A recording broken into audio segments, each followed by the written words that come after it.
Excellent. We'll be starting our public services meeting. Jim Simpson, are you on the call?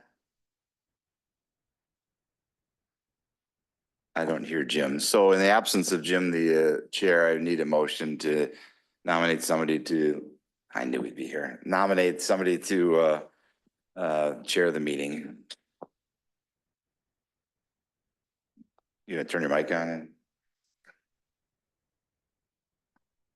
I nominate Bill. Motion by Dawn to nominate Bill. Is there a second? Seconded by Eric. Any other nominations? Any other nominations? Hearing none, all those in favor of Bill signify by saying aye. Aye. Opposed? Motion carries 4-0. Bill, you're in charge. Go ahead. We got the roll call, right? All right. Dawn, would you please entertain us with reciting the Pledge of Allegiance?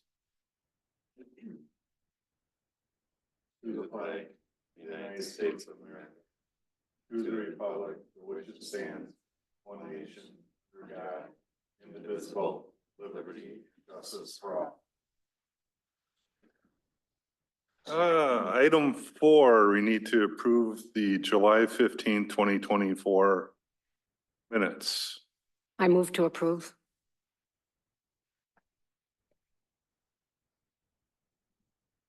I'll second. Any discussion or changes? All those in favor signify by saying aye. Aye. Opposed? Hearing none, we'll move on to public comment. Is there anybody here to appear or on Zoom that wishes to speak? I don't just see one other person online. Seeing none, we'll move on to presentations. 6.1 presentation regarding the university project. Did I say that right? Yep. So you can do it from there? Okay. Easier or better? Where we want. So Heidi Putnam's back. She defended her project Friday. Greg was able to join via Zoom. I joined via Zoom and then showed up live there. Bill Chang was live as well. It was very impressive to hear her give her defense, and she's got a synopsis for us that she's going to share here tonight. So I'll turn it over to Heidi. Perfect, thank you. Whoa, it's a very sensitive mouse. Let's see. Not this one.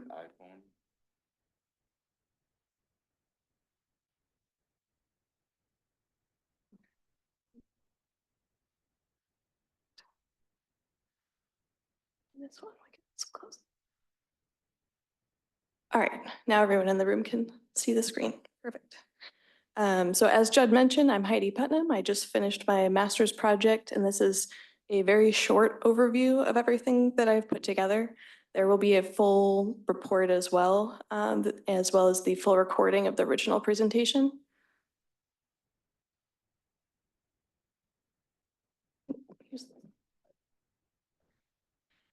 And for your convenience, there is a link to YouTube where there is the 28-minute version, which has a lot more detail.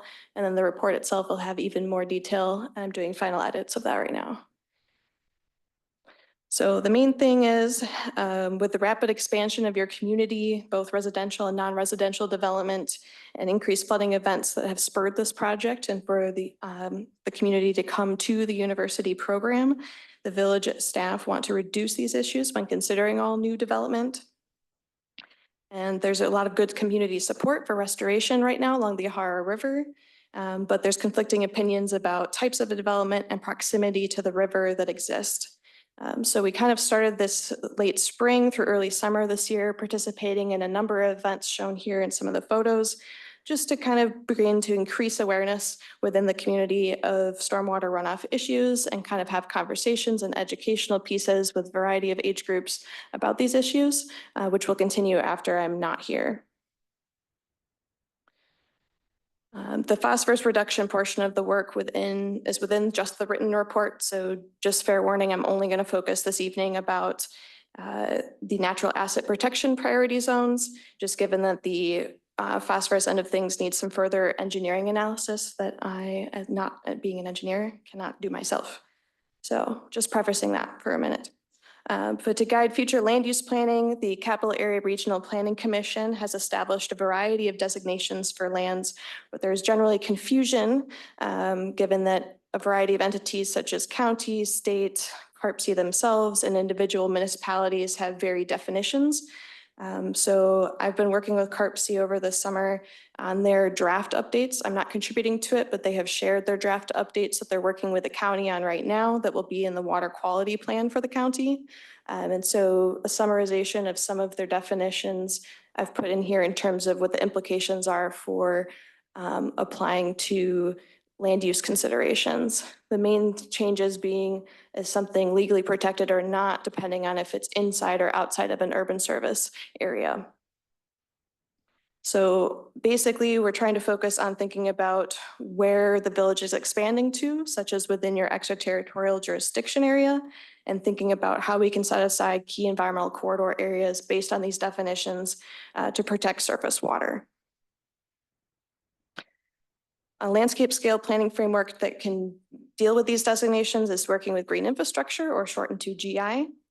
And that is made up of natural assets across the landscape, such as forests, waterways, and parks that form a natural system of interconnected ecological processes that protect our native species and provide human beings with benefits such as clean water, clean air, healthy lifestyles, and significant economic benefits. Within a green infrastructure network, as shown in the left image here on your screen, there are core areas of habitat. The criteria of how large a core should be completely differs on what you're trying to protect, but the general gist is it's a larger contiguous area of space that works to preserve whatever feature you're going for, and that are connected between corridors and paths that provide transportation for animals and other species to be able to go between these core areas. Given that we're in a pretty urban area, fragmentation can occur, kind of shown in the image on the right. And so we're focusing on how can we connect these kind of stepping stone areas together to work as a whole to be able to still allow that transportation to the major core areas. So the Green Infrastructure Center is a recognized group nationally who has created a 6-step process for preparing green infrastructure plans, starting with setting goals. And using input from village staff, I created 2 goals shown in purple up here on your screen. They're focused around kind of reducing phosphorus load, thinking about the land use implications in areas, and then focusing on making asset maps of what exists currently and trying to incorporate that with what's already developed. And then also focusing on determining some opportunities by creating green infrastructure priority zones that can help guide future planning efforts. Assessing risks and implementing a plan would be a step 2 to this project that someone else can take on after me. By overlaying the natural habitat layer, which is mapped at a coarser scale, with developed lands, which is on a much finer scale, I was able to separate areas of natural habitat that do not currently have development within them, and then could rank those areas by contiguous size to establish these areas that have green infrastructure as cores. You'll notice kind of here south of the village is the kind of Cherokee Marsh area, just to orient you. But we do have some larger contiguous areas, especially along the northern edge of the village and bordering the Yahara River. These then can be ranked to be able to figure out which cores are most vulnerable by overlaying a protected land status. In this case, I used a national database that has county, local, state, federal, as well as private lands that have easements on them for protections to be able to see how much of each land within each core is actually protected and be able to rank them. At this scale, it looks like almost everything's fully protected. If you zoom way in, you would find some of the teeny tiny little dots that are much less protected, but they're far and few in number, luckily. By looking at all of these, you can kind of see some of the areas at the fringes of the community I was selecting as priority zones. And each one of them has kind of a set of detailed recommendations that are located within the report itself. But just to give you a kind of zoomed in version here, The main kind of similarities between all of these, you'll notice, are that there's either very small or not well protected buffer zones of core areas next to some of the major waterways that all end up in the Yahara River eventually. I'll go back to that. Okay.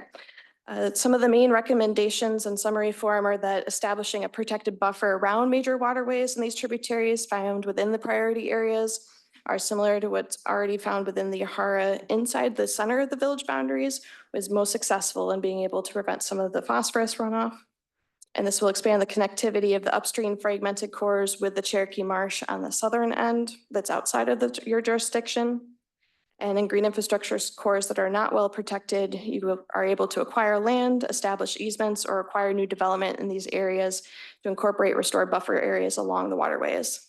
Most specifically, in zones 1, 3, and 4, there are tax increment districts that already exist, mostly for commercial development, some for housing or mixed use, and most of them have not been fully developed yet. So in considering new development in these areas, being able to prioritize the lands away from the waterways and using some of the funds from those agreements to be able to construct some buffer zones along the riverway would be best.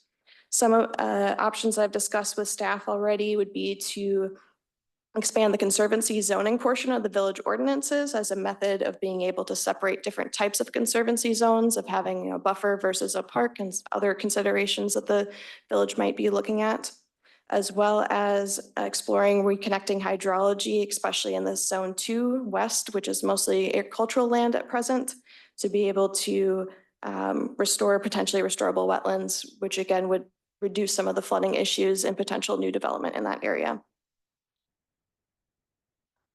And so I just wanted to in general thank all of you as well as the staff here at the village for welcoming me into your community and providing very useful input to help build this framework for the analysis. And I'm happy to discuss any of the material outside of this meeting or now if there's time for any questions. And you can watch that full recording, which gives more of a detailed methodology and technical analysis that I was asked to leave out of this presentation. So hopefully that's clear enough. Thank you. Yes. Yep. Are you going to add it to? Yeah, we'll send the, this PowerPoint out to everybody and then we'll also upload it into the actual, I mean, it's part of this recording, but we'll upload it into the actual record for the meeting. Any questions for Heidi? I have one, or Eric? I have one or maybe more. June 22nd, we had a major rain event in the village.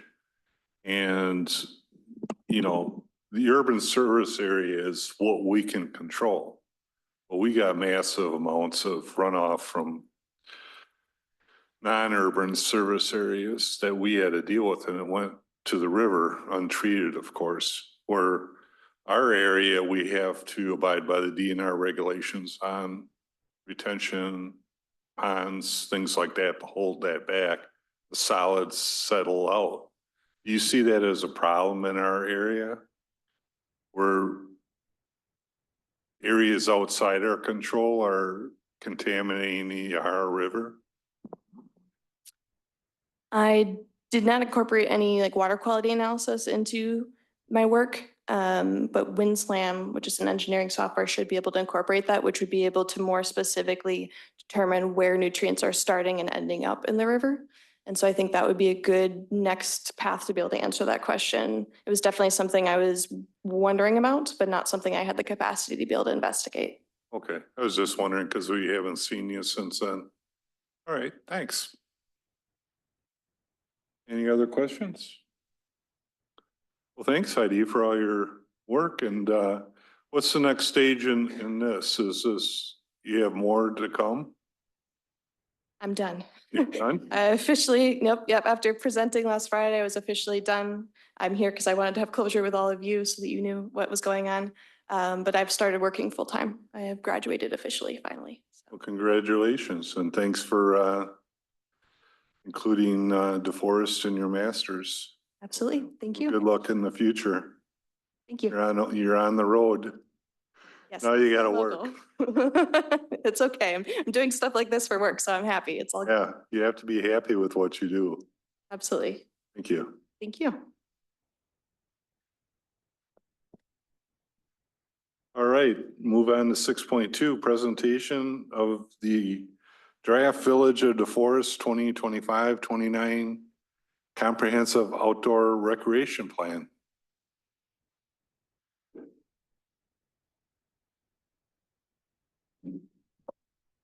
Want me to go here or? Okay.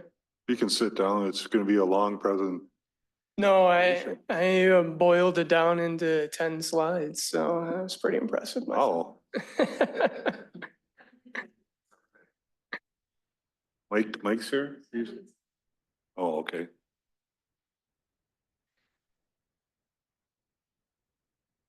Yeah, hold off just Mike, a second. Mike, is that you online? Just want to confirm. It is, thank you. Perfect. Thank you. Good. Okay, great. So I am back with the draft of the comprehensive outdoor recreation plan. Wanted to provide you with an overview of what's been done since I was last here, working with staff and other individuals in addition to collecting a variety of public input, and provide a high-level overview of the document. I understand that you all have been provided that document and hopefully you've had a chance to look through it. And so towards the end of this presentation, we're here to ask questions, gather feedback from you all and your impressions of the document. And if there's any changes, edits, things that you point out that you'd like to see made incorporated into the final document, that's what we're here to do today. So starting back in March, project kickoff, that was the last time I was here before you. Since that time, we had an online community survey throughout April with a public engagement session during the middle of April during that period as well. Then we focused the next couple of months on developing the draft plan to reflect and incorporate that public engagement. And then Reese, if you want to go to the next slide. I do not have control, so here we are today. And then moving forward, public review of the document is live and online on Engage DeForest. We will also have an in-person opportunity at a community event on September 10th, where we'll bring a bunch of materials and if people stop by the booth, we'll have an opportunity to talk with them about that. We'll gather and take all of that input and put that into what will be the final draft of the plan, and then come back before you seeking a recommendation. And then that recommendation would then go to the village board for consideration. So we're working through the process, but we're getting towards the end here. Public feedback that we've gathered had strong response rates to the survey, 912 online survey responses. Had 20 individuals attend the in-person event that was held in this room. Both of those two processes mirrored one another in terms of questions. So if you weren't able to take the online survey and you came to the in-person event or vice versa, there was the opportunity for you to still participate. All of the information that we received is documented in the appendices. So all of the feedback we received is there. High-level overview summary. I want to start by saying that a lot of people appreciate the robust amount of park and recreational opportunities that are available to them, and that they view these as very well-maintained facilities. So that's kudos to you, kudos to staff, everybody involved in how making those parks and open space opportunities as beautiful as they are. Additionally, what we heard from a lot of individuals was that they frequent the parks. So a pretty high number of people attend the parks on a pretty regular basis, at least once a month. And so what we heard is from the people who are actually out there using the parks in terms of what they'd like to see. Unsurprisingly, the most frequented parks are your biggest assets, your biggest kind of facilities in terms of Fireman's, Conservancy Commons, the whole river corridor and the trail there, and then Western Green as well. Big picture, new opportunities that people identified as respondents to the information, multi-use trails, community pool, community gardens, more opportunities for pickleball, walking trails, fishing, restrooms, and disc golf. Obviously, there were other things that manifested themselves, but big picture, 30,000-foot view, those were some of the big picture topics.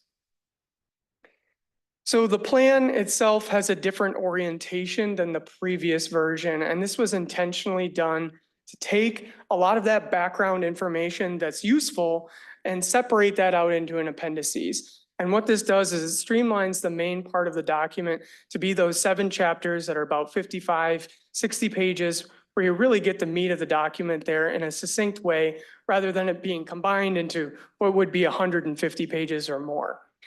The appendices has your background information, data, all of that public input like I talked about. It also has a list of various grant opportunities, which I think is a helpful tool for you all, for staff, or whoever may be seeking opportunities in the future. But the main plan is really goes introduction, summary of the input in the process, and then dives into the vision, goals, and strategies, which really sets the framework for the recommendations and the rest of the plan. Chapter 4 talks about the descriptions of the parks themselves, which we'll talk about a little bit further, and an analysis of the system to provide some of that background context and information, identifying where those gaps and needs are. And then chapter 5 is really the meat of the document. Excuse me. It's the largest chapter, and it has recommendations on all of the existing facilities, how they could be improved moving forward, in addition to future opportunities. Chapter 6 has a variety of cost ranges associated with those recommended facilities and park impact fee analysis. And then finally, chapter 7 is how do we get from today to implementation of this plan and working through the steps associated with that. So you all have seen probably a version of this, the existing facilities, 22 total parks, about 390 acres. What we use in park planning terms is acres per 1,000 residents. So that right now is being provided at about 33 acres per 1,000 residents in the totality of all park and open space that is developed. I do want to note that the village does own various properties that are planned for parks, whether they're in a neighborhood that hasn't, been fully developed yet, or additional other lands that have been acquired. So that number will continue to grow. That's not included in that green box. But if you're thinking, oh, I thought it was higher one way or the other, things that are being developed aren't counted at that current time because they aren't improved to be recreational facilities right now. And then below is a description that's provided within each category of park type. So there's mini parks, neighborhood parks, community parks, special use, and natural areas. Each have a description in the plan that we've integrated to provide you with a framework and understanding of what those park type facilities include. And obviously there's examples on the far right-hand corner of what types of parks fall under those categories.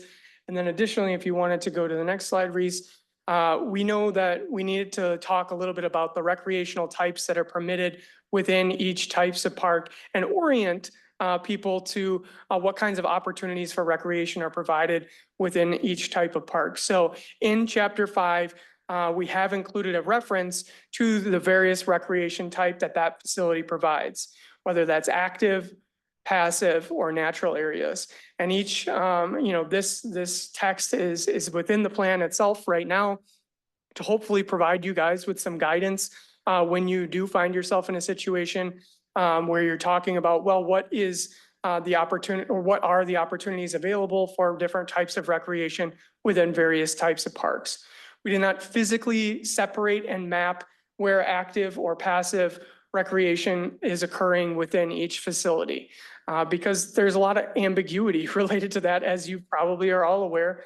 If we look at a certain facility, there are passive opportunities occurring near natural areas and active areas. So there's opportunities in lots of different parks for these recreation types to coexist. There are specific pieces of property where only a singular recreation type is that orientation of the park right now. But we wanted to provide you a little bit more framework and guidance in particular in this area. So plan summary, the next couple of slides, overarching goals and strategies within chapter 3. These help for the decisions that need to be made in the future. You can reference these when you're making decisions or staff likewise. Additionally, these reflect community priorities. We looked at the strategic plan that the village had done recently, incorporated that information, same with the village comprehensive plan. So hopefully we're in alignment with all of those different plans and documents that have been developed to this point. We did a variety of different types of analysis, like I mentioned, to identify some of those gaps, needs, and opportunities, whether it was the descriptions and definitions of the recreation and park facility types like we just talked about. We also did a comparison of the existing park system to national averages in similar sized communities. That's documented, and not surprisingly, DeForest compares very well to those other communities and to national standards when we did that analysis. Existing and future parkland standards. This is what we do in park planning to say, where are we at right now? Where do we want to go in the future? That is that per acre or acres per thousand residents standard. We also integrated those public feedback ideas. Those are specifically listed in the analysis section as more of a qualitative kind of connection between the analysis, the numbers, and what people viewed as priorities. And then finally did a geographic service area analysis where we physically showed where those parks are serving the residents of DeForest today, look to see where there might be gaps and opportunities. And you're probably not going to be surprised, but we found that you do cover the village in a very representative way in relationship to the existing population. There are a wide variety of parks distributed throughout the community. Obviously, when you add in the future opportunities for those parks that are already planned and already under village control, you're even further expanding that. But for the most part, that geographic service area was pretty strong in relationship to what you guys have done to this point in DeForest. Now, in the recommendation section, there's various different opportunities listed. So there's overarching improvements. These are your smaller scale type of things that could occur over time in various parks, whether that's additional seating areas or shade trees, those things that came up in the public input, and they apply to a lot of different parks. So we summarize those in a little smaller kind of overarching section. Like I talked about, the recreational types are identified with under each singular existing park that is listed within the plan for helpful guidance in that space. Larger scale projects were also identified as opportunities to be implemented within existing facilities, in addition to how staff approaches maintenance to each one of those facilities. And while if you're looking at these larger scale projects and you're like, wow, this is a lot to be tried to accomplish in the next 5 years, that's true. It's very ambitious, and we're not saying that all of this is going to be implemented in the next 5 years. What we're doing is providing opportunities. If it's incorporated within this document, you do have the ability to seek grant funding. If it's not included with this document, you would need to amend the plan to do so. So we want to think big. We want to have a big visionary kind of idea. We think there's opportunities for the village to, continue to implement these projects. Don't get me wrong. But is everything 5 years from today going to look like every single recommendation? Probably not. We all know the fiscal constraints associated with that. There's also big picture opportunities for new and recommended expanded facility types. Those are generally reflective of that list that I talked about from the public input in relationships to some of those big topics, and they provide a little bit more guidance to how that they could be planned for and integrated and implemented, whether that's in an existing facility or a future facility. So you'll see there's a page on mountain bike trails in there, and we talk about how pickleball is a popular product that wants to be expanded. And we also looked at recreational trends and said, what is some of the hot items that are out there right now? How could those be potentially integrated into some of the village facilities to provide ideas without necessarily identifying this exact location when you're thinking about how those parks, especially some of those future ones that you have under your control, are developed? These are the opportunities and ways to integrate those ideas. We also, looked at recreational programming and how that related to some of the public input that we got in relationship to some opportunities for that to be expanded. Collaboration opportunities, some of these things you guys are already doing. Some of these are opportunities to expand, collaboration, whether that's working with other public entities, whether that's the state, the county, neighboring municipalities, potentially, individuals like University City, like you just had a presentation on. Opportunities to work with the private sector, like the naming rights for Quick Trip. All of those types of ideas are integrated there as well. New parkland acquisition scoring system. This was a new tool that we added into the plan. And what this does is just provides you all and staff with another way of quantitatively looking at a piece of property that you're potentially going to acquire for parkland in the future. And what it does is it provides a scoring system that says how well in alignment is this acquisition with the plan itself, whether that's the goals, whether that's the recommendations, the future map. All of these different things are integrated into a scoring system. So it's just another tool. It's not the end all be all. Don't get me wrong. It's not going to say, all right, this is a perfect match. Let's do it. And there might be other considerations. No, it's just one of those variables to help you in that process. Cost ranges, like I talked about for improvement ideas, park impact fee analysis. What this does is just shows an analysis of, we all understand that costs have gone up exponentially for infrastructure in particular. If we were to continue to pursue along the path of, we want to add more parkland, we want to develop that parkland, how would that impact these park impact fees in relationship to what we have right now? And that analysis is in this plan. By adopting this plan, it does not say that you are changing your impact fees. That is a completely separate resolution and action by the village board. All this does is show an analysis of how they could change. We also added comparison of other communities nearby as to what they're charging and what that looks like to give you a frame of reference.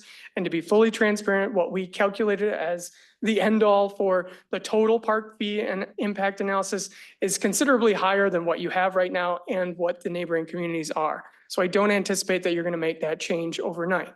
But it does just show a perspective of how much these things cost and how much land costs and how much developing a park really does cost in the grand scheme of things. Like I talked about implementation action items, that is reflective of basically the entirety of the document into some strategic ideas as to ways the village can go about adopting or implementing the plan and seeking to achieve the goals and strategies. And then I did already mention this, but that grant program summary table, I think, is a really helpful tool for everyone to use to be able to reference in the future when you're thinking about, okay, this is the new kind of facility that we're seeking based off of XYZ factors or variables. Is there a grant that falls within that opportunity area and how could we potentially pursue it? So that was a 15-minute overview of a pretty in-depth document. I didn't go into every single recommendation for every single park. I wanted to keep it a little bit higher level here today to provide you guys with an opportunity to discuss this document and express to us, what you're feeling about it. Are we on the right path? Are there specific things that you have questions about or that you would like to see change? Because the next time I will be here, we'll be seeking a recommendation for that plan to move forward, and we'd like the plan to be reflective of those ideas. Thank you. Any questions? A lot of questions? Well, I have a few, but thanks for clarifying that. I thought it was very well laid out. It was more inclusive of the future compared to our old plan. I congratulate you on that. In the appendices, just before it goes out to the public, I saw page 9, it says the definition of a multi-use trail. It says a minimum 20-mile-per-hour design speed. Is that supposed to be maximum, for a trail? That just stuck out as odd to me. I was just trying to pull it up here so I could get my bearings.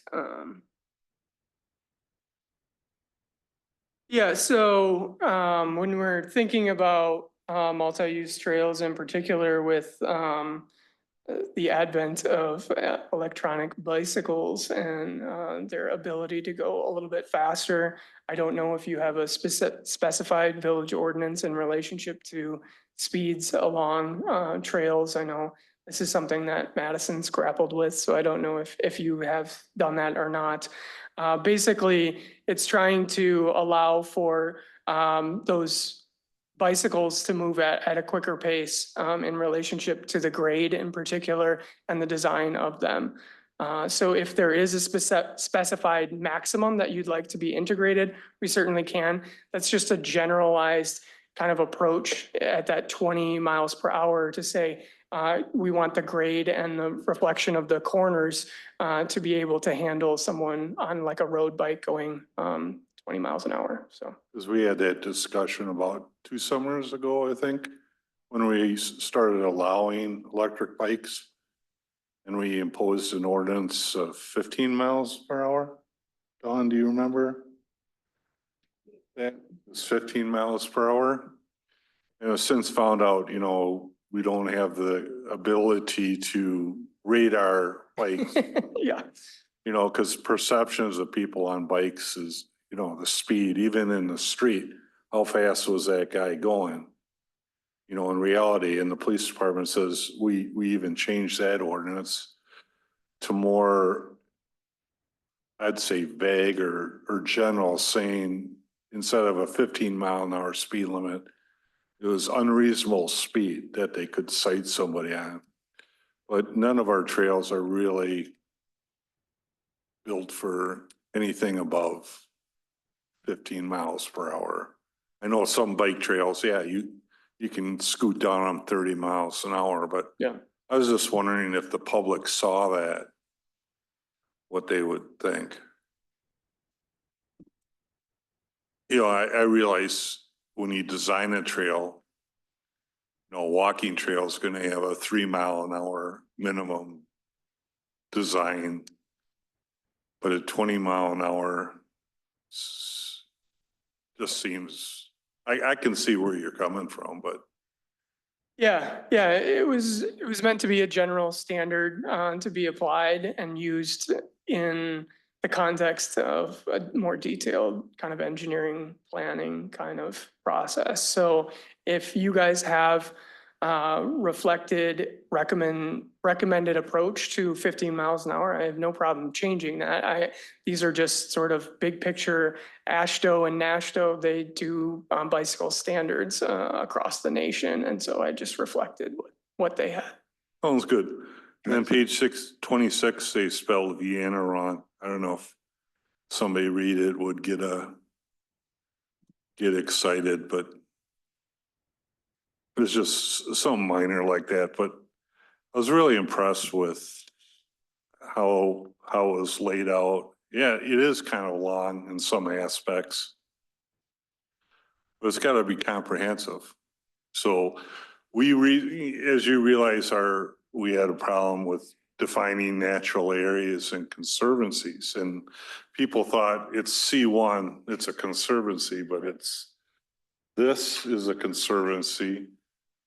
The Upper Yahara trail is a zone conservancy, but the meanings were so convoluted in the public. It was, I was tearing my hair out trying to explain it to somebody. Just because it says conservancy doesn't mean this. And having this natural definition there, I think is really going to help. And we do have an ordinance that we temporarily imposed with natural definition. And we're going to probably have to go back to it because it was contingent upon this plan's results. Okay. But I like what was written for the definition. And I see the state also has defined natural areas. Yeah, so we added in the Wisconsin DNR definition of natural areas, which probably is a little bit ambiguous too, because it does talk about people having access to those areas and for educational purposes and for natural protection. So it still has that sort of element of, are no people allowed to use this space or not? They don't even define it that way either. So I know that we didn't answer every single question in that space, but we did try to give you a framework to make decisions that was hopefully something to lean on and be more clear than what you had before. In addition to one of those implementation action items talked about specifically what you said in terms of modifying that zoning definition and changing how the parks are approached from a zoning perspective. Do you think that would be advantageous to us when we request grants that we want to say 40-acre area and it's natural area, it's going to be passive. Yes. Get a grant. Would it be advantageous to us to have this in there? So say we're going to go to the DNR, we've defined natural as before we have it. We want to buy this 40 acres of swamp, and the DNR is going to go, what are you going to do with it? Yeah. Now we've defined that, that we can say we want to keep it in a natural area and it's in this plan. Yes. Yes, I think that would be a stronger case. I wrote this at the beginning and then I read all this 75 pages, 159 pages. And on the news the other day, there was a village or a city that put an ordinance in effect for camping. I forgot to look up to see if we had an ordinance, but would that be advantageous in our community to have an ordinance against camping in the parks? So you're not advocating for creation of campground type facilities, right? That or transient people that would be, because there's been some reports along the river that people have been living in the woods. I'm not sure if that's true, but you've never seen that? Or it could have just been kids that have set up a tent or something for, I was just wondering if that would be something we could look at. I mean, we could certainly say something about camping being prohibited in relationship to a recreational use within the village. But I think your ordinances would have a lot more power in that space than this plan would. Right. And the scoring system was great. I think it's at the beginning of a planning phase. Does it cut the 50-point mark? Yep. And why, you have to justify what we're doing. We just recently bought some parkland without this. And on the surface, sometimes it looks good, let's do it. But if you don't have a plan for it or a criteria, you're sometimes just guessing. Yeah, and I actually developed a similar scoring system for Rock County, and a couple of years ago, and a former Boy Scout camp went out of business and they needed to sell, and they came to the county and the county wanted to purchase it, and we used that scoring system to justify the purchase of the county board. So it works, it has worked. Like I said, it's not the end all be all, but it is a useful tool in those discussions. Because in a community, you're always going to have people, why did you buy that chunk of land? Right. It's like down off of Windsor Road, there's 16 acres we're buying, in my, without knowing that land, I thought, why are we buying swampland and then going to do all these things to it? That's expensive, boardwalks, things like that. And that's included in that scoring system too, is the cost to improve it. Right. Correct. Yeah, at the community meeting, the scoring on what people felt were important was very telling. You know, I came for a couple minutes in the beginning, but I wanted to let people, you know, I didn't want to participate because I already am participating. They pretty much overwhelmingly like the passive recreation Yes. at the meeting. Of course, it was 20 people and it was, you know, it wasn't the 912 that filled out the survey. Do you think that it was a representation of the residents in general, or was it just kind of a group that shows up because of an issue type of thing? You see what I'm saying? Yeah, I Is it a mean, representative sample of, no. You- The survey was much more representative of a larger population of the village by numbers and every metric that you could look at in terms of demographic representation. But we folded all of that information together. So it wasn't just those 20 people's ideas influencing this plan. It was 900 and whatever, 40 people that influenced this plan to get it to where it is right now. just so those 20 people don't say, well, we came to this meeting and, you know, it scored high. Why aren't we doing this or doing that? I just don't want that. Yeah, yeah, and that's the reason for documenting all of that information that we got the way we did. So it is there. It did influence the plan, but it was a much more balanced, I would say, active versus passive in the survey responses at a very high level generalization. And lastly, the park improvement fees section was awakening for me because it compares us to Yes. other people. And as you say, the costs are going up. I mean, these pickleball courts in the last plan, I think it said they were going to be $250,000 or something like that. And they ended up with lights, $750,000. Well, that was pre-pan 2020. Yep. And costs, you can't predict costs in 5 years, and that just proved it. But do you think that we need to seriously look at that now, the way we're going? Because I mean, we're building 400 apartments in one area down by the skate rink. Another 250 across 51. 300 maybe out by Fleet Farm, 300 out by, you know, the west side of the town. Is this the time to be looking at that? Yes, for a village that's growing as fast as you are, I would spend time at least probably every comprehensive plan, you know, this cycle, every 5 years, at least evaluating what you want to do and if you want to make a change. And ultimately, that's the village board. That's not you guys.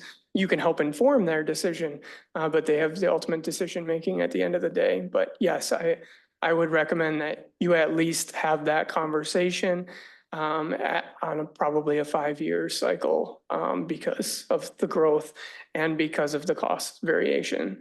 And to your point about the costs, that is why there is no flat number listed for costs in this plan. It shows a range intentionally because I could put a number in there right now and it's out of date tomorrow at this point in time. So it's a real struggle and it's a struggle for all of you guys, but we tried to provide that range at least to give you a context and an approach to planning for capital improvements. Oh, I realize that there's a difference between a basic park shelter like that we have over there, an open air, versus an open air down in Hoyt Park where the pillars are made of sandstone and limestone. Right. The costs, you go from base, you know, a Yugo to a Cadillac, there's a big range. At least people, yeah, I was shocked at what a open air park shelter, a simple one costs, you know. It's incredible, but there's a lot, you have to design it commercially. It's not something you'd go to Costco and get for $2,300 to throw up. Correct, yes. I think that will do it. I'm waiting for the actual public comment at some of these meetings and you could get some ideas. Yeah, I just have a quick question. Did you take in any part of the new state interchange that's going to be happening around here? Any of that might affect it or anything? Which new interchange? The The three that interstate. are going to be up here eventually. So there's the map 6 is sort of your culmination of future parks and future trails. And we spent time working with this group of staff, with your development staff, with Mark Roffers, with zoning and Bill, to basically try and integrate all of the different things that you guys know are happening. Some of the projects that you talked about, some of those projects we didn't specifically have a conversation about, but I know that some of our focus was in relationship to the west side of the interstate and what that could look like. So maybe you guys can answer that better, but I believe that all of that staff brain power together integrated those ideas.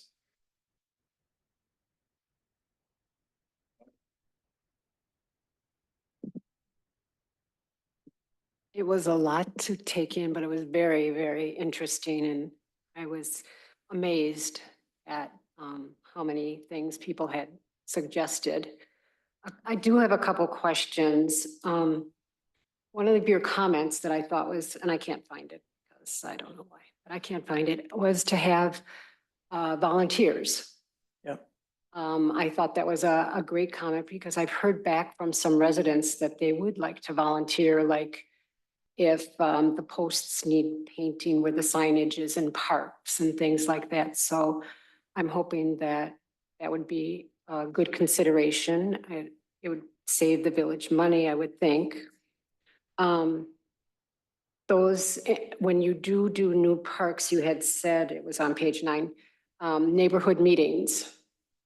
And I think that's a great idea too, because you get a feel of, and the neighbors can either speak up now or forever hold your peace. If you have these meetings and you don't say anything, then it is what it is. I think that's an excellent idea. The park system regulations in the village code of ordinances probably does need to be updated with all of the regulations easier for people to read. I think that's a great idea. I also liked the standardizing all of our signs in the parks. Thought that was a great idea too. Another thing, the biggest thing that people seem to want was a community pool. Yes. And we have gone around with that for a number of years. I don't know if this means we're going to try again. Do we go by this? I mean, I think the last time that we did this, there was a survey. People did want the pool, but they didn't want to have their taxes raised for it. So I'm not sure Reese or Judd or somebody can answer that for me. I think the opportunity would be for the village to explore that further and potentially use, when TIFs come offline, that might be a better opportunity when there's an influx of cash that will offset that cost to the taxpayers. But again, that'd be a village board decision if they want to broach that subject again. It was 5 years ago in the last plan. It was the highest rated thing. The most people said they wanted it. It's back again. Reese did a survey when push came to shove. Nobody wanted to pay for it. They want it, right? So it's a delicate balance. Yeah, and I think we talked about that a lot, even in our meetings as well. And one of the things that we found really important for this plan is we didn't ever want to silence someone's voice. And so that was truly the voice of the public. And so we want to make sure that it's reflected in this plan, whether we did a survey a few years ago and that was the outcome, because I mean, as Ben said, things change rapidly now, and you just don't know what they want. Also, and I guess I'd have to ask Judd this question. Some of these future parks, I'm not really sure where they are, like the Yahara Grove. It says River Road Development. I'm sorry, but I didn't know. I'll bring up a what this map here. was. Give me a second.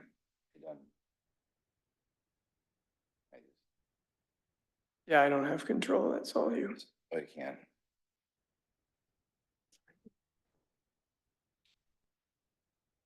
Mm-mm. I think maybe that was out by Culver's.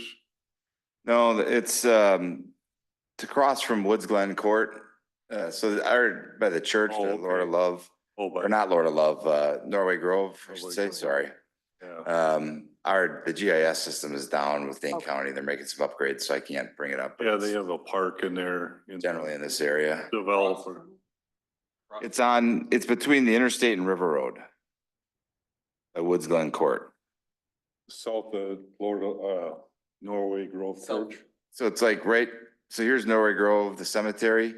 This will all be developed here in Yahara Grove, and there'll be a park component potentially planned for right here along River Road is where they have it planned, so. And then Bueller Park, is that down by 19? Bueller Park would be, nope, it's on 51, across the street from, Circle B, if you Oh, will. okay, thank you. Bell Labs, north of there. And then the Morrisonville Road area, just a park where, So that's behind the new building that Porter Pipe is going in. We own this land, oops, too far north. Basically, it's kind of like here. So this is being developed by Dickman's. There's a parcel that's being left over that kind of goes like this at an angle and comes back. That might be a good place for a pump track, skate park, potentially an expansion of the parking lot for the dog park, because the dog park is exceedingly busy as well. So it kind of be a multifaceted thing there. and then a maybe. park north of Fleet Farm, that area where they were talking about Yep, that's. putting apartment complex in there. Yep, that's the other side of the interstate between River Road and the interstate there.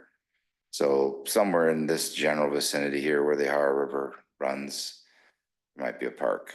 Okay, thank you. I think that's all. Questions? Yeah, I feel that getting citizens involved in parks that are going to be built in their neighborhood is a great idea. I like that. And the regulations, I think this was just really a lot of work, but it's a great deal of knowledge, especially for me. And thank you very much. Yeah, thank you. Okay. Yeah, I appreciate it as well. I think it's very easy to read, particularly if you're looking through for recommended improvements, which I think is probably the biggest thing that people are going to be looking for. I have two questions. One is probably more for Judd and Greg and Reese, but so whatever gets approved, obviously various things have different priorities.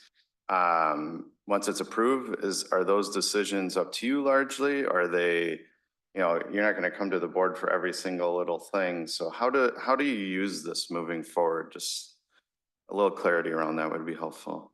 Well, as staff, we'll look at the smaller projects that we can fit into the budget. We'll fit those smaller things into the budget, repairs, picnic tables, some other things like that. And then the larger items we'll discuss and start looking at the capital improvements plan and see where we can fit these projects in the next 5 years or longer. It all depends on the project. And when we bring it up to the village, to you guys and the village board, you guys will ultimately say, well, can we do this instead? Okay. Kind of goes ebbs and flows, and I don't know.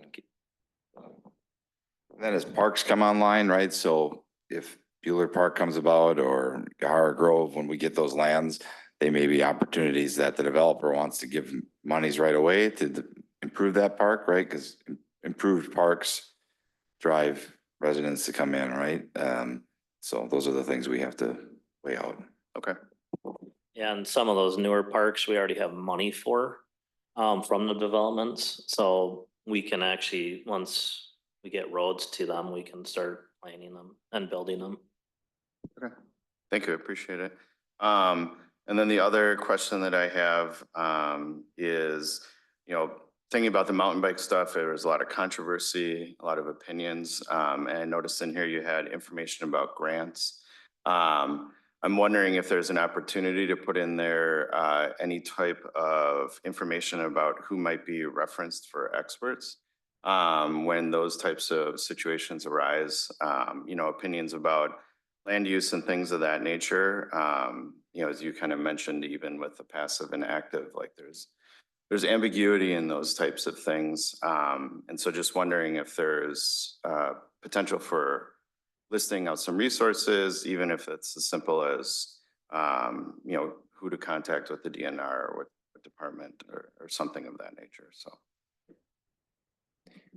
Yeah, so with that particular piece, I reached out to the City of Madison staff because they have implemented several mountain bike trails of late, and was trying to just sort of pick their brain on what they considered prior to making those investments and those upgrades. And so that is reflected in this document.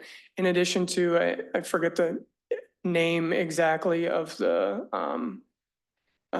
resource, but there is at least one resource that sort of to your point about who could be a valuable someone to talk to when you're thinking about mountain bike trails. So I think in particular between Middleton sort of working on this same aspect of things, Madison's working, you have a lot of local resource between those other municipalities. And especially lessons learned, they're going to be candid with different staff and say, this is what we experienced, this worked, this didn't work. And so that's why I immediately reached out to the City of Madison, because they were very candid with me, very helpful. And so I think beyond maybe a state level resource, that would be something else that we could, add in there. There probably is someone at the DNR. I don't have that off the top of my head, but I could definitely look into that. But we could bolster that with a couple of sentences about where to find that information. Mike, you have anything to say? Mike? Guess not. Maybe you'll come on, think of something. In the study, I really liked the analysis that we need a larger park. We should be looking at that, in the next 5 years, because 2034, we're going to need another 35 acres. And it makes sense to really look at that now when opportunities come up because of price. The price of land in this community dictates a lot of stuff. If it's $20,000 an acre versus 50,000, 5 years down the road, it makes sense to plan for that. Right. These parks in a development like the one by Lorda, Norway Grove, I can't think. I always want to say Lorda Love. It's a 2 acre park. That's a gimme. The developer's gonna, take this chunk 2 acres. And the forward thinking really needs to hit home with the board that 5 years is gonna come and the land might double in price or 50%, 20%. That we have to get into that. And back on the mini parks, I think we have enough mini parks. And there was a park proposed out in Conservancy Place. And we were asking people, what would you like to have in that? Because, you have an acre and a half and it's easy just to say, we're going to put down a $70,000 swing set slide type of thing. When all the other neighbors have a $5,000 rainbow play system in their backyard and they're not going to use it. So,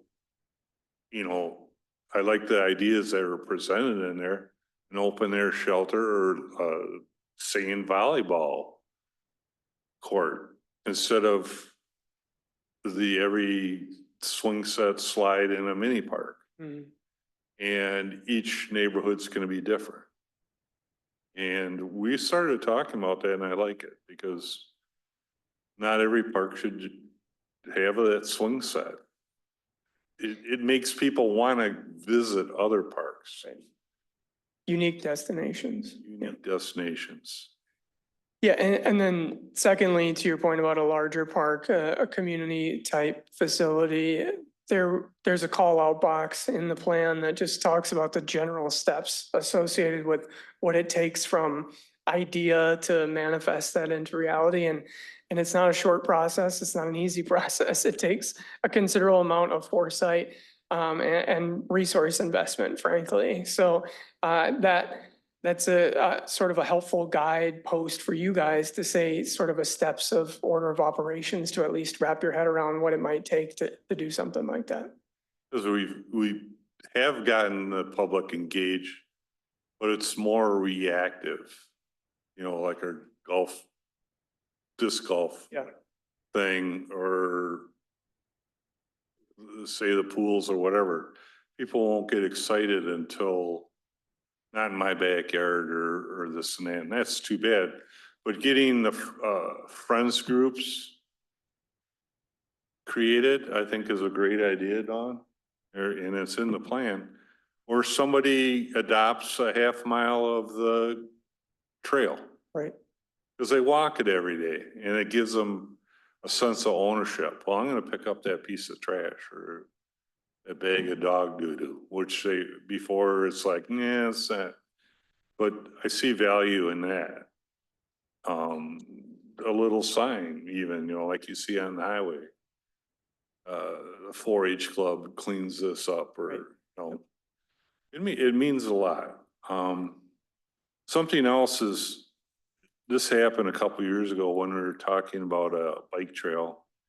And it's over by Eric's parents' house, where, you know, they thought a mountain bike trail was gonna skirt their neighborhood.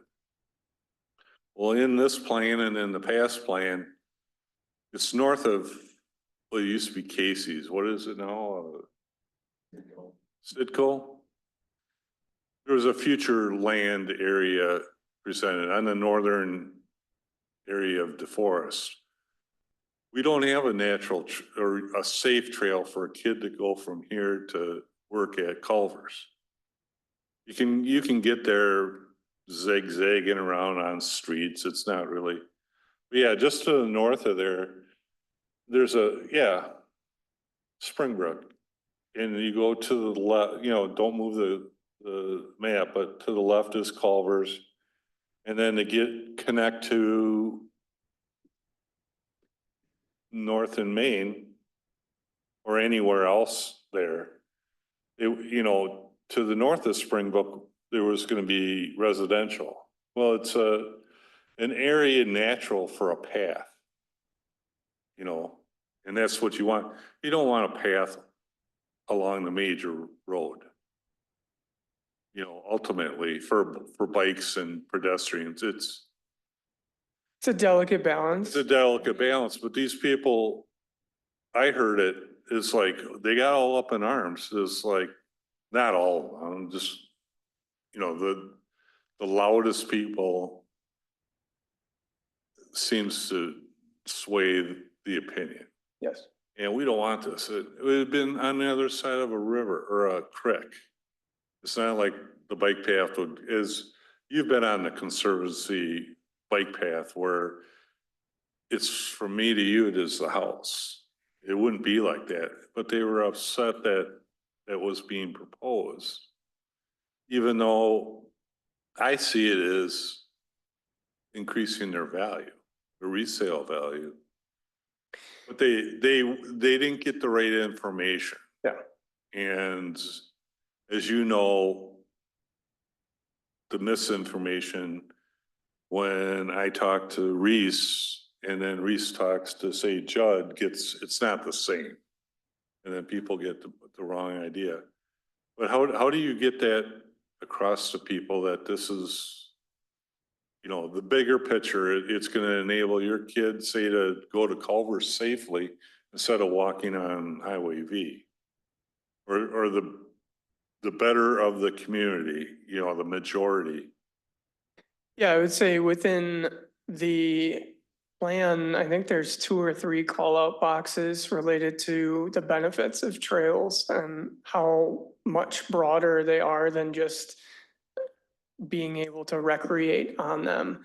And so we tried to provide some, recent studies, some information that you guys can use as a backdrop to making those decisions. Maybe there is, 10 people who come here and all say the same thing in a negative point of view, and then, and you may think may think differently than them. And you could cite, a specific study that says, the social, economic, and transportation benefits of a trail are X, Y, and Z based off of this, just as another discussion point. Not going to say it's going to win the day by any stretch, but it's another way to have an informed decision. And it's another way of being able to reference this plan, make it a living document, say that, well, this is a goal of our plan. It might be, you might have a different opinion than what it is, but this was informed by thousands of residents at the time it was written. It's just another way to make the document not just static in nature, make sure you're using it and referencing it where you need to. Right, and I'm glad you came up on that screen. You know, the population, the density levels, are we putting parks in the right area? Not that we're sticking it out here just because it's cheap. Right. But to where the people are, so you don't have to get in a car. You know, if it's a quarter of a mile away, that's walkable, or half a mile. But 3 miles, that's the thing, we can put a skate park out in the North Industrial area. We will have a path going out there, a multi-use path. But for somebody on the south side of town, you can't have a perfect location. But somebody on the south side, then our community is very odd, population wise.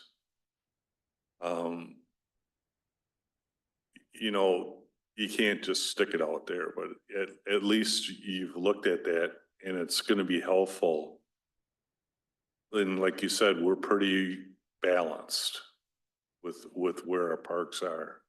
Yeah, and a general goal of map 6 that Reese has up there is to further connect the parks between one another. So you can connect that neighborhood that might not be as close as some other neighborhood to this particular facility, with opportunities to get there without having to get into a car. That was one thing that we focused on with this development of this map. What I think of it, in the index of the parks and their amenities, it shows Sunnybrook Park not having play equipment, swing sets and that. It's on the very end, where you'd have a little square field that does have a swing set. Okay. And in that case, in that park, I remember 3 years ago, we proposed doing that, and the neighbor wanted us to put up a fence so they wouldn't have to see the playground equipment. And that was the only person. And it's kind of like the trail. I don't want a trail in my yard.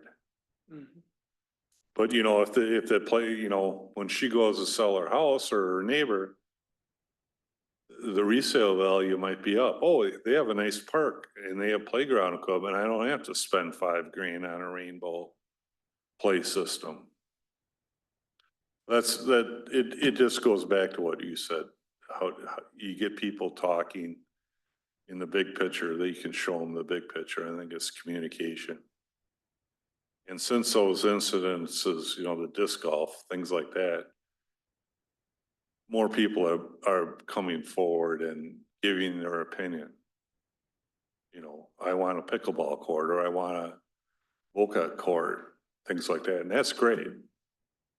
Because you can put a pickleball court on the other side of town, and if nobody wants it, it's a waste of money.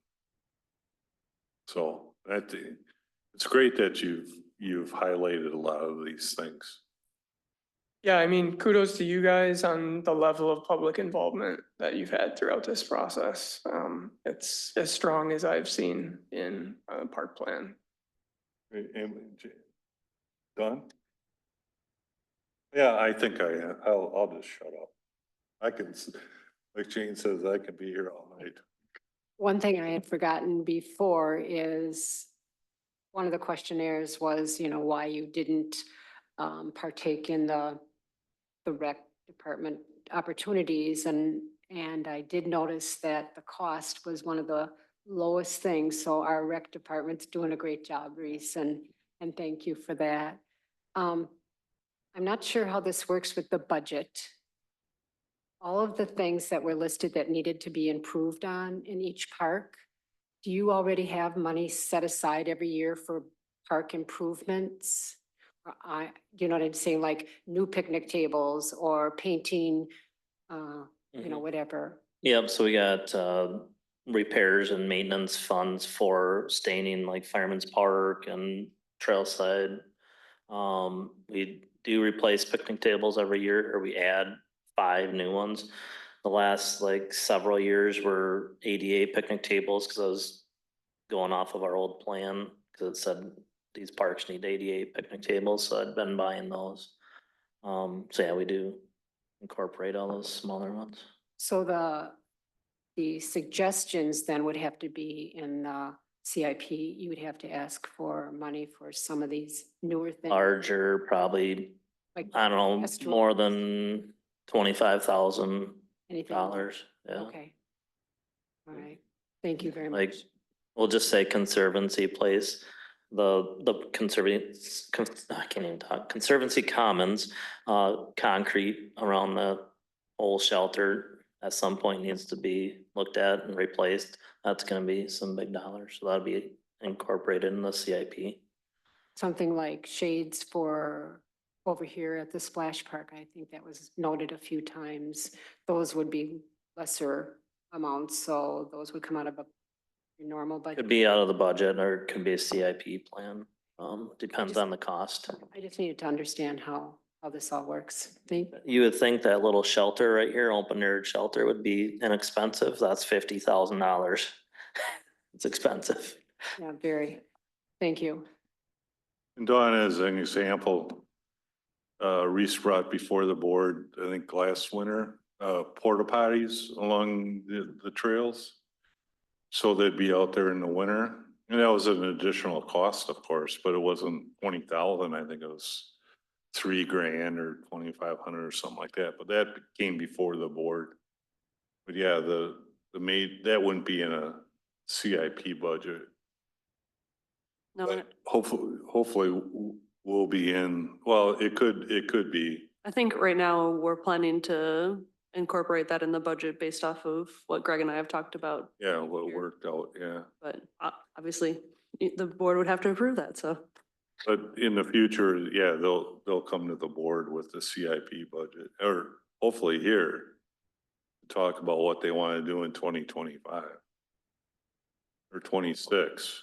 Yeah, we'll be talking about that probably at the next. At the next meeting, yeah. Good.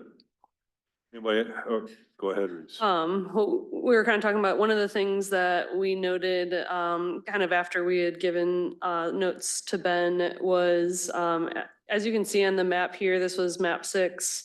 It's the future placement of the park, north of Fleet Farm. And, we wanted to make sure that we kind of identify that there are some wetlands in this area that we would want to not be in the wetlands. Oh yeah, actually, if you guys could drive, that'd be great. I'm doing it on the wrong computer.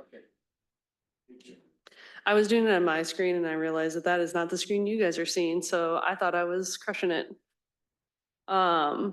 But so this is aerial of that actual area, and it can see the amount of wetland. So we would want to be more to the west of that area, looking to kind of be that be the area that we would be desired for our parkland for that when that develops. just for perspective, here's the back part of Fleet Farm. So, and our booster station is here. So this would be the area, in this area. And that park would be unique because just to the lower corner down there is Dane County Park System. I think that's about 15, 20 acres. When are they projected to build over there? Housing and such. Right at this point in time, there's a plan for a multifamily kind of a complex. So I think there may be 3, 4 unit attached, zero lot line kind of but they're all apartments. Similar to what's over by Target in Sun Prairie or down by American Family Insurance on, Yeah. what is that road? No. Nelson, yeah, in that area. So that same group is proposing to put something in here. They've been before the village board a few times with their plans and planning and zoning. So they would be building something in here. Our future land use map shows this road kind of coming through and having another bridge crossing the Ohio River to get over to River Road. So residents here in the forest and these new residents don't have to get on 19 to River Road or whatever. We kind of keep traffic circuitous within the village without having to get on major highways if necessary. Next to the new grocery. That'd be great.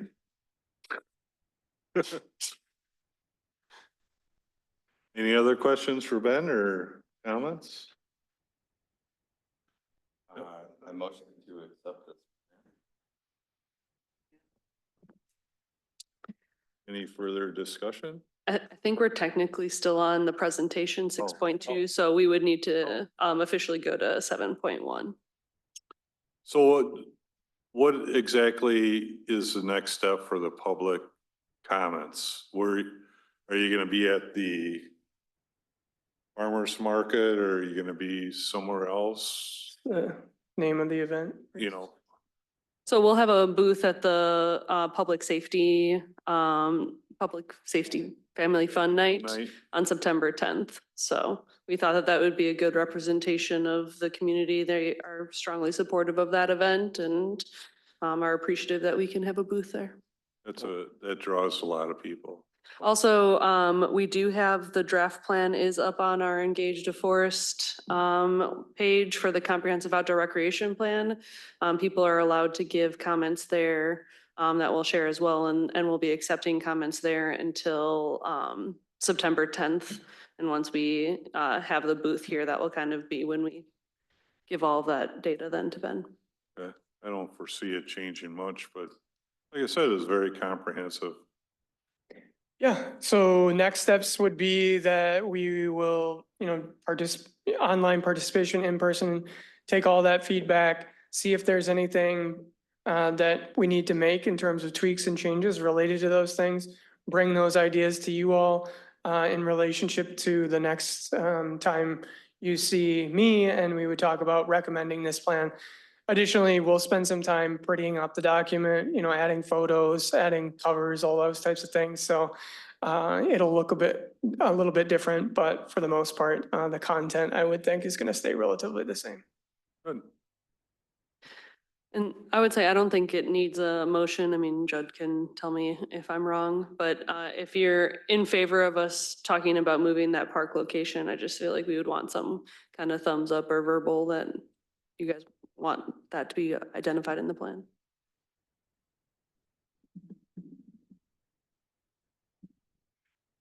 It doesn't have to be a motion. If you want to make it that formal, you can with a motion, but you just, if you're generally telling us, we're hearing you say, this makes sure that this park is adjusted a little bit more to the west as a dot on the map. We can do that. Yeah,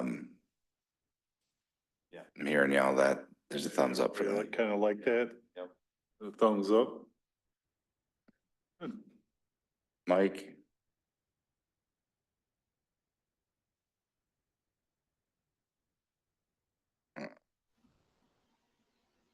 I'm good. Thanks.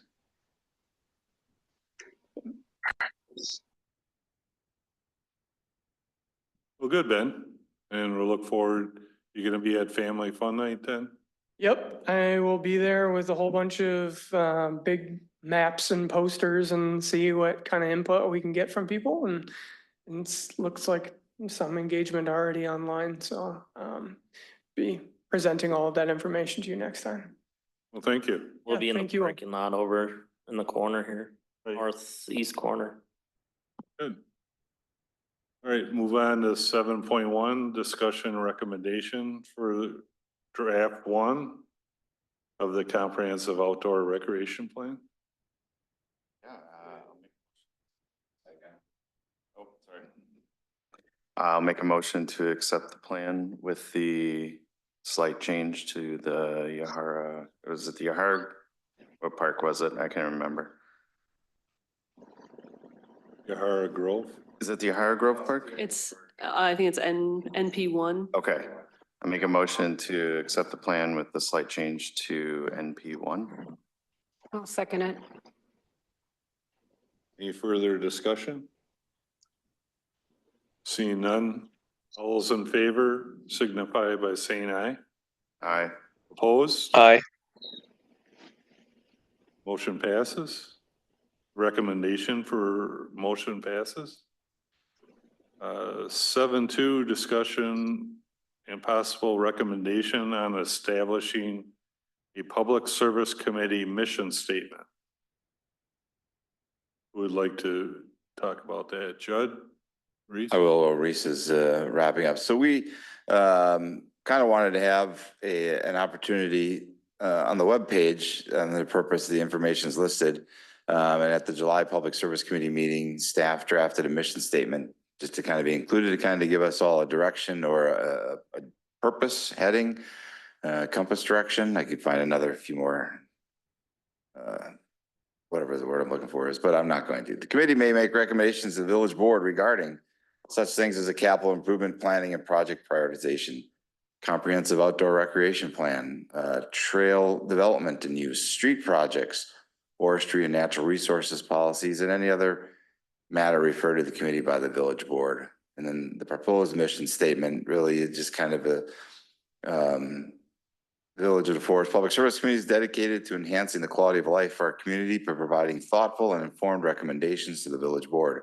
Our mission is to prioritize and address the needs of our residents, ensuring sustainable and efficient use of the resources while fostering a vibrant and connected community. We collaborate with the village board and stakeholders to advance projects and policies that reflect the best interests of the village and promote a thriving community for current and future generations. So, thoughts, feedback, grammaticals? Sounds fine. Sounds fine to me. Matt? Don? Mike? I'll just say, I think it's great. I think it's helpful. Looks good. Have those things listed out, so it's very clear as to what we're doing. I feel that if there's any turnover in the future, that's super helpful for anybody coming in new. So I think that's a very well crafted statement. Reese did well. Yeah. Don? Would you like to make a motion?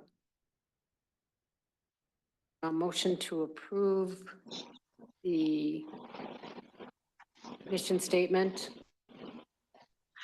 as it's written right now. I'll second. You have a second, any more discussion? All those in favor, aye? Say aye. Aye. Motion passes. 7.3, discussion and recommendation for amending the DeForest Quick Trip Athletic Complex scheduling preference policy. Yeah, real mouthful. So took a lot of the notes that were discussed in our July meeting and changed, I tried to highlight as best as I could all the changes that I was making. If I would have put a red line version up there, it would have just looked, the whole thing would have been red. But one of the big things that I did do was made the village the top priority for scheduling along with the DeForest Area School District. And like I said last month, they have always been a great partner and we want to make sure that we keep that partnership. And then it moves to the sanctioned organizations and adult softball leagues who were originally that tier 1 group. And then still wanting to focus on giving our local groups a higher priority than just general. So that's where I kind of put, even if someone didn't qualify to be a sanctioned organization, but they're comprised of mostly DeForest Windsor kids, that they would get that priority up over just those general groups. One of the other notes that I took from there was adding in, well, modifying the reservation times just to more accurately reflect kind of what we've seen as practice. Somewhat our current policy handcuffs us a little bit, where we're ready to start making agreements for next year, but because our policy says we can't, we have to just tell groups like, we got to wait another month until we all know that we're going to be able to do this anyways. So we wanted that to reflect more accurately with what we want to be doing. And then also putting in some different limits, both to practice and game times per week. And then we also more accurately reflected what those sanctioned user groups gets in tournaments. We only have one sanctioned user group right now that does actually do a tournament. And at this point, with how our schedule preference, our policy is, it would be harder for another, if we had other sanctioned organizations, for them to get a weekend in, because those other groups already have priorities after like returning for those same weekends. And we've built some really great relationships with those outside groups for the tournaments that, I think we want to continue to foster that, and we don't want to, risk getting a bad image, with the different groups. So overall, I believe that, these are some really, large and small all at the same time changes, but that I think will have a significant impact. And, we're, I think, curious to see, just how this will play out if you guys do decide to give this recommendations. But happy to answer any questions and talk anymore. Well, even though the village would have priority, we didn't have anything going on, but we had it reserved, we can always deflect and to say a category 3 to say, yeah, that weekend's open. This gives us flexibility, right? While maintaining our priority. Yeah, certainly. Certainly. Good. I like it, you're the one that's got to schedule all that stuff. Sam and I talked about it and we agreed that this was the policy that we wanted to go forward with, so. I can't schedule what I'm doing tomorrow, so. I mean, it's off to you. I've really started doing tournament agreements for next year already. I mean, we're normally scheduling 6 to 8 months out in advance for stuff, so. Well, you almost have to. They have to get their hotel reservations. They have to get a lot of stuff lined up. Yeah. Good. Anybody have any comments? Anybody care to make a recommendation to adopt this policy change? I'll make a motion to adopt this policy change. I'll second. We have a motion and a second. Mike will get the second. Any further discussion? All those in favor of amending the athletic complex scheduling preference policy? All those in favor say aye. Aye.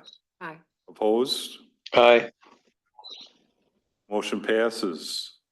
7.4, discussion and recommendation on sanction organization definition, another mouthful, and I imagine Reese is dealing with this one too. Yeah, so I think after last month's meeting, I was like, wow, I really opened myself a can of worms here. But after kind of after sitting with it for a little bit and the changes that we discussed about in making with the scheduling preference policy, we wanted to take a deeper dive into the sanction organization definition, and live with the changes that we made in the scheduling preference for a year to see what kind of impacts that makes truly to the facility usage. And so our recommendation at this point would be to maintain the same definition, but to look to increase the sanction scheduling practice fee per team to $50. So doubling it. I mean, it's still an incredibly good deal. But it's something that they can, plan for this year. And then it allows us, because one of the big things that I really want to get into next year is really look at what our true cost recovery is and kind of get, this is what you're paying, and this is ultimately what it costs for you to use that exact same amount of time, so that we have a better idea, because otherwise we're just arbitrarily making these numbers, and that's not fair to anybody. It's not fair to those groups. It's not fair to us or the taxpayers. And so that's not a 1 month process. So we want to just take a deeper dive all into next year. So you see this more as like a stepping stone to get to where we need in a couple of years. Yeah, definitely. See how it plays out. Yep. So making this change again, letting the groups know, and then let them know that we're also going to be taking a significantly bigger look at this, so that it's not like they'll be blindsided at all by it. Do you seriously think any would not come because of the $25 extra fee? Oh, no, No, it's if we made it 500. yeah. Maybe we would have some people coming into our meetings then. And then I think this is kind of our strategic planning initiative, a side shoot, is I brought up, what is the cost to develop that 300 unit place, say down by Fleet Farm? What is the cost of plowing the roads? What is the cost to have half a police officer? Because now they have to patrol that. We don't know those costs. And part of our strategic plan that we adopted last year was to look at that. And I think this is an offshoot of that. What's our true cost? So that we're accurately reflecting what our costs are. We don't want to charge too much and people will go back. If we charge too little, it's like going to the store. Yeah, I'll give you 50 cents a pound for, say, a ribeye steak when it should be $1.99. So fair market value. We are in competition with other venues. We have kind of an advantage for a newer facility. Thankfully, we got a sponsorship now to help pay for some of the costs of upkeep, but I'd be in favor of upping the fee and then really seriously looking at it next year, maybe a little earlier so these teams can have a better idea. But it's a good step to know the costs. Yeah, and I think inherently, things that we do are subsidized, right? That's, plowing and police, and there are parks, like just the open spaces, those are subsidized. And, just getting a clearer picture on that and, how much of a percentage we want to be subsidizing stuff, I think will be a good track for us to go in. Do you see, let's say you do go up again, like to 75, which I don't think is that bad considering it's for a year. You don't see, you're just trying to get a ballpark so we can start seeing how we can raise it also. So we do a fair job, but also make enough money in to pay for costs, correct? Yeah, exactly. Basically all you're asking for. Yeah, and again, I think it's only fair to be completely transparent with those groups too, where, if we go over 75 and we start doing an hourly rate, or, we, Depends what you find out over the Yeah, next year or 2 years, maybe. Yeah. exactly, it's what we find out, and then making sure that we show, this is truly what is costing you, and, I just don't see even raising it 25 is gonna probably make much of a dent in how many people are, yeah, from a budgetary standpoint next year, I mean, I think we're talking about this year, their sanctioned practice brought in, $500, and next year will bring in 1,000, so yeah, it's not gonna have a If you huge make it- budgetary impact, but at least it's recovering something for next year, and allowing us to see the impacts of the scheduling preference as well. I'm all for it. Reese, what other facilities, do you know what they charge, or do you have a ballpark? I mean, $50. I'm like, really? That's all we get? Well, right now, 25, but it seems so very low. Per season. the whole Yeah. season. Do you have? Yeah, Other I- facilities? There is a couple other communities, like Pewaukee right now is also kind of going through a study to try to find out what other communities are doing. It is not apples to apples. Everyone does it so differently. Like, they charge a per player fee, resident and non-resident, and, per hour, and depending on, there's so many different things that could be done. And I had kind of pulled up that research and was like, oof, wow, this is a lot bigger. And I think we just need to figure out what fits for us. And that's where we're at. Are you comfortable with just doing it to 50 then, or would 75 make more sense at this point? I feel like I'm comfortable with doing 50 at this point, and again, just getting more of that research, and letting them know that we're gonna be doing this, so.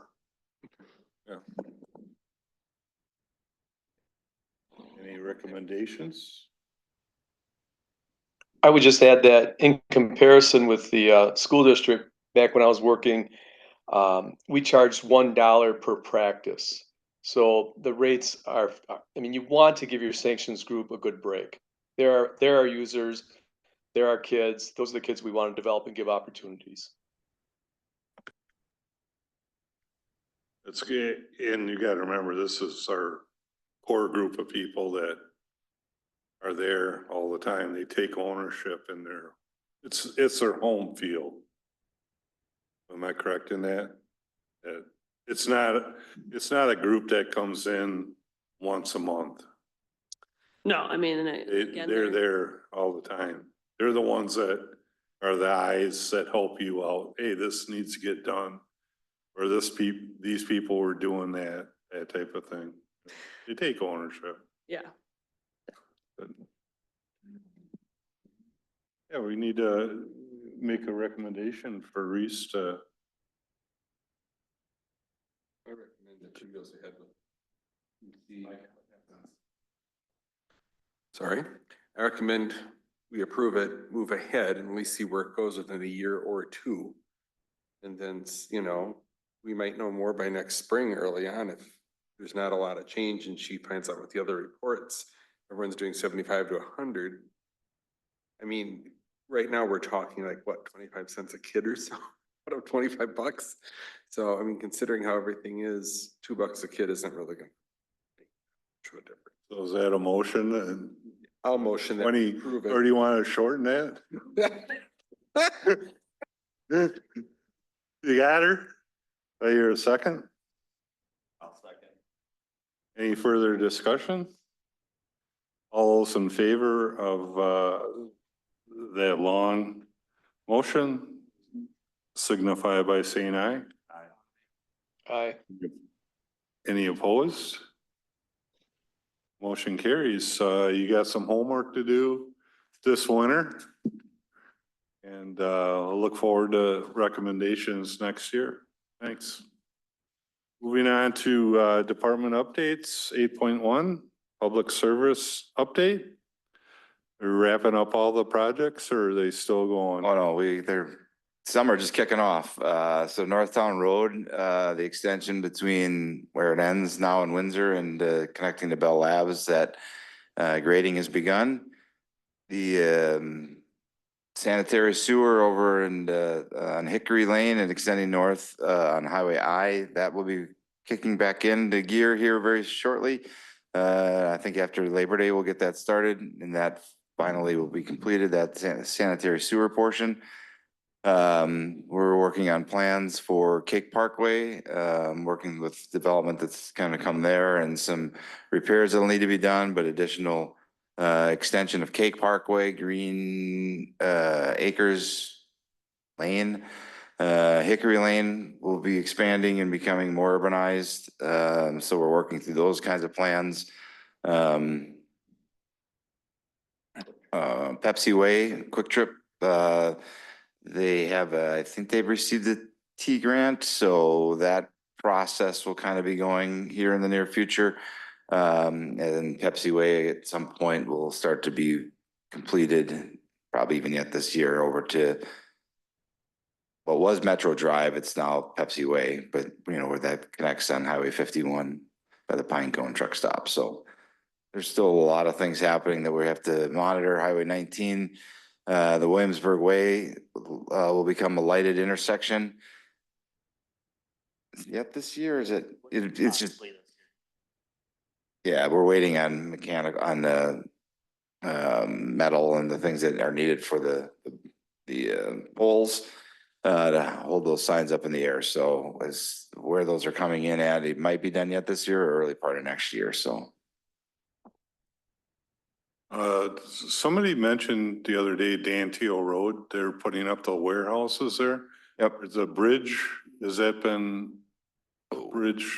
The bridge over the interstate or the bridge over the river? The bridge over the river, over, well, the creek. It's a creek. So Has that been? Stone Creek. It's not, it was, that's now gonna probably all come to the bridge has a grant that the town has received for that replacement of the bridge, and they're working through that process. Yeah. That bridge replacement won't be until next year. Right. Yeah, so but that's working through it. They did not get a grant to improve the road structure, so I think the road itself will come to us and we'll have some development dollars there that will help us to improve that road section. Okay. I usually don't go that way as. Most people don't Even go up down and to- down until you yeah. either need to go there or you, nobody I'm goes taking there. the wife to the airport tomorrow and on the way back, just to see what they're building. I mean, there's 15 houses back there. There's a Badger Utility, which is now North Central Group, has a transfer station there. And then they're building that first 120,000 square foot light industrial spec building, which could be the first of 5 back there. So that'd be. There's a next year farmstead before across the they river. did any bridge work or anything like that. What's that? That would be next year before any bridge work or. Yeah, next year the bridge work will happen, but we'll have to start maintaining that this year. So it'll be an interesting time for us for plowing. We'll be working with Burke on that. So. Okay. Sounds good. That's it. 8.2 Recreation Community Enrichment Update. Reese. So tomorrow we have Kids Fest is gonna be at the farmer's market. And so we have a face painter and a balloon artist. Cobussen is actually gonna be coming as well and bringing a bus for kids to be able to climb in, you know, a week early, I guess, then maybe this is the most excited they'll be about climbing into a bus.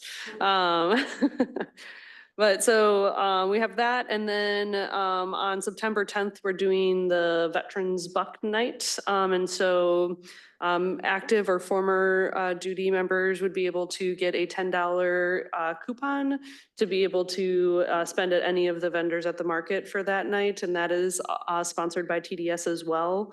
And so they're going to give up to $500, and they have said that maybe they would give some more out as well if the interest is there. So we're excited for that event as well. Trisha's really come up with some really neat ideas this year for our different events in the farmers market. And I think our attendance at the farmers market has been phenomenal this year. Last week, I attended a financial sustainability training, hence the reason I've really been wanting to dive even more into these numbers.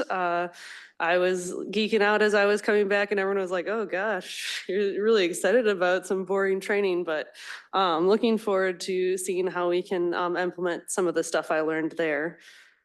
Summer programs are just starting to wrap up and we're getting ready for fall and winter.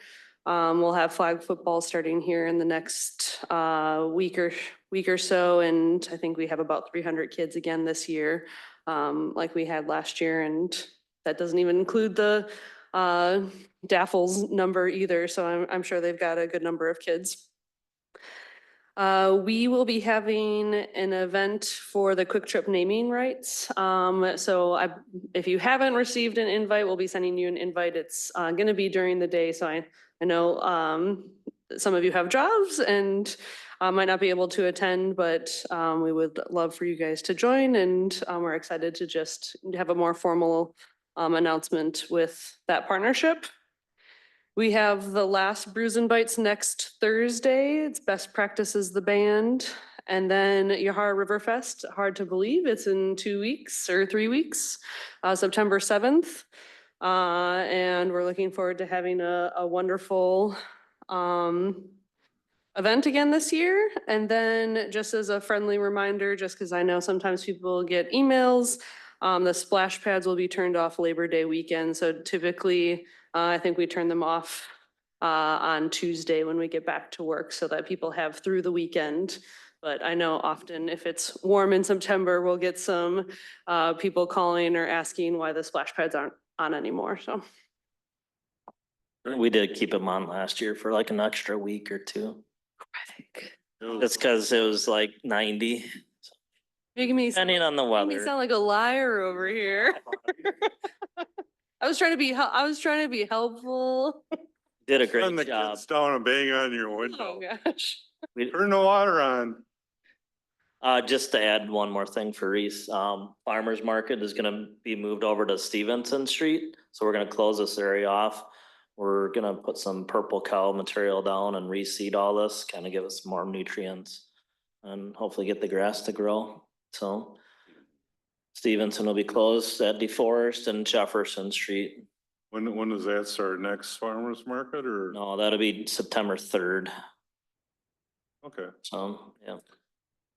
all right. 8.3 natural resources update. Yeah, I just got one, maybe a couple things here. Dahl Park, stormwater area down off of Hauser Street. We sprayed the grass there to kill it. We're gonna seed that into native prairies. That was put, oh yeah, it's very brown. So that's just one of 2 treatments that we're gonna do. So our plan is to kill it off really good with 2 doses of Roundup and then till it up and seed it in September.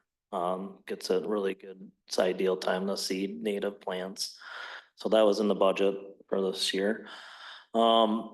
Second, we are paving the Lord of Love Trail starting tomorrow. So hopefully tomorrow, Wednesday, we'll be done paving with that, hopefully. And I think that's about it. So Good. staff is doing that ourselves, the paving, so it should be Project, interesting. yeah. The herons will like that. I've noticed as I drive by, you don't like to walk on the gravel too much. They go to the side. Huh? Sort of funny. Yeah, I've noticed it twice now. It's like, no, we don't like this. So the grass, it's real interesting. Perfect. Good. Number 9, any other business to come before the board? Anybody have any ideas or? I do have one question overall. Judd, you would probably know the most. Is Bucky's actually going to be going in now? Because how would that affect a lot of what we're going to be doing to the north now in the next couple of years? Is there anything moving ahead or what?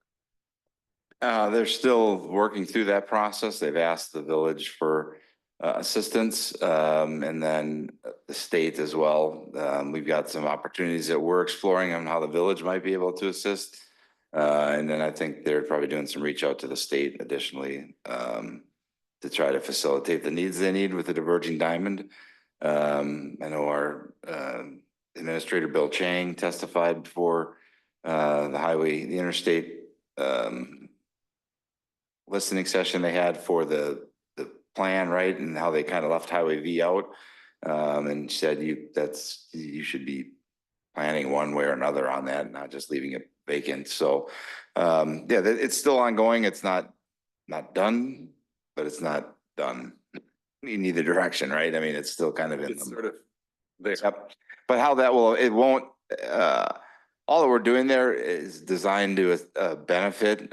So there's one stub of that goes north that would have I was more. head to Bucky's, but eventually something will develop there and lands to the west will probably, but more of the stuff south of Highway V that we brought in, we've got active developers looking to develop that area. And so the storm, the sanitary sewer we put in will be being put to use relatively. Before anything goes north of E, we'll be developing housing to the south of E, most likely. It's business light industrial at this point, south of V. There's no residential housing at this point. But north of Bucky's, there would be eventually if I remember the map. Bucky's, yeah, it'd be back across the interstate. East of the interstate, there'd be some potential residential, maybe like commercial development in that general area there, but it's mixed use and other things. Okay, that's all. I just was wondering. Thank you. Anybody want to go home? Make a motion to adjourn? I make a motion to adjourn. I'll second. Any discussion? All those in favor say aye. Aye. Opposed, say no. Aye. Motion carries. Thank you for all attending and your comments and questions. Adjourned.